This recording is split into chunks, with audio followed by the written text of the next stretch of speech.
Okay, now that we have a good understanding of conflict and conflict resolution, it's important that we look at negotiation. Now, negotiation is a process in which two parties are exchanging goods or services and attempt to agree on an exchange rate for them. Okay, that's one definition. We can also think of negotiation as a process where people involved with some kind of conflict work on creating a deal that's mutually beneficial. Okay, so these different definitions, whether they involve exchanging goods or services or being mutually beneficial, kind of describe these two general approaches of distributive bargaining and integrative bargaining. Okay, distributive bargaining seeks to divide up the fixed amount of resources and often creates a win-lose situation. Again, when the issue of conflict involves resources, tangible resources, it's often hard to avoid distributive bargaining.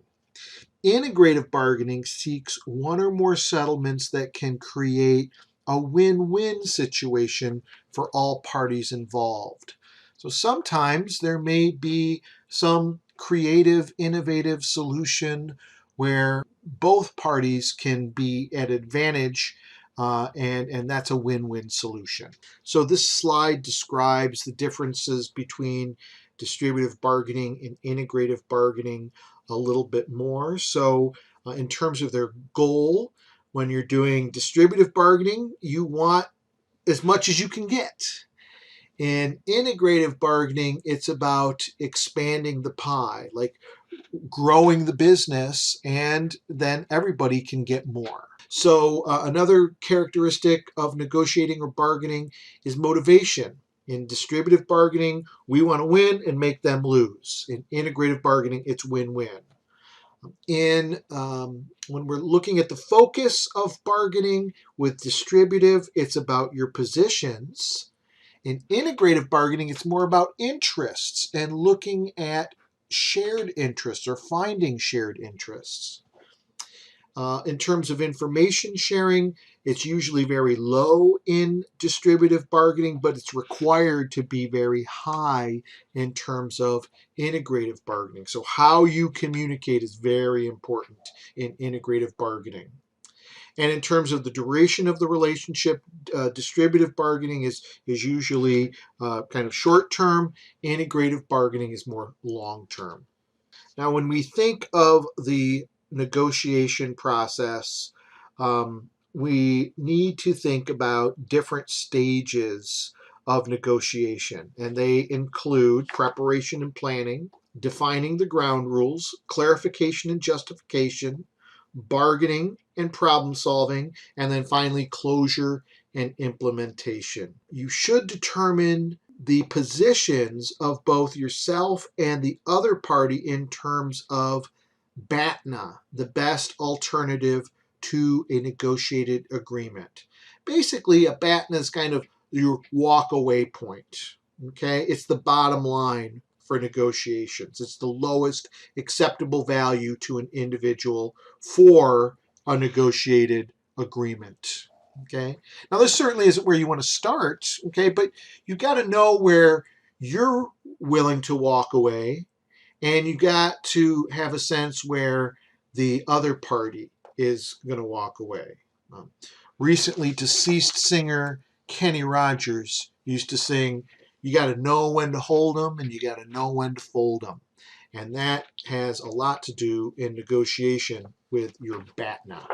Now, there's a bit of research on individual differences in negotiation effectiveness, and some of it has to do with personality traits, others with mood and emotion, and then there's also research on gender differences.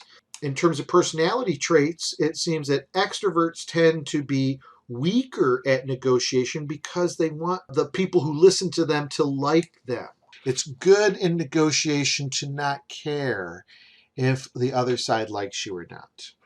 Intelligence is, interestingly, not a very good indicator of effective negotiation skills. Very interesting. In terms of mood and emotion, it can impact negotiations. Emotions such as anger can be an effective tool in distributive bargaining, but more positive moods are necessary in an integrative bargaining situation. Men and women tend to approach negotiations in the same way, but may view outcomes differently. Women tend to appear more tender to others, and men come across as more tough. What does that mean? It means that people have stereotypes and they affect their perceptions. On the average, men are more likely to be negotiators than women. Okay, but that's a good thing to change, because it's being good at negotiation is being good about getting the outcomes that you want. And so hopefully we see more and more women being negotiators. Certainly, in my experience, both in a business setting and outside of business setting, women are often very effective negotiators because they are effective at building relationships and communicating expectations. And those two things can lead to effective negotiation outcomes. Oftentimes, a third party is needed during the negotiation process. There might be the use of a mediator who's a neutral third party helping to facilitate a negotiated solution by using reasoning and persuasion and suggesting alternatives. Mediators generally tend to manage the process. An arbitrator helps negotiate solutions but has authority to dictate an agreement. A conciliator may also be brought in who's a trusted third party, someone who both parties trust, to provide informal communication that might bring together two parties that are having kind of relationship conflicts. A consultant can be used, such as a skilled conflict manager, in an attempt to create creative problem solving situations through structured problem solving exercises. As you might imagine, there are many global implications for how we negotiate. Culture is very likely to affect how we approach negotiation. For example, Japanese and U.S. managers view conflict very differently. U.S. managers are more likely to use competitive tactics, where Japanese managers are more likely to use compromise or avoidance. And we see that there's culture differences in negotiations. American negotiators are more likely than Japanese bargainers to make the first offer. I always like to make the first offer because it defines the playing field. North Americans tend to use facts to persuade. People from the Middle East tend to use more emotion, and Russians tend to assert more ideals and values.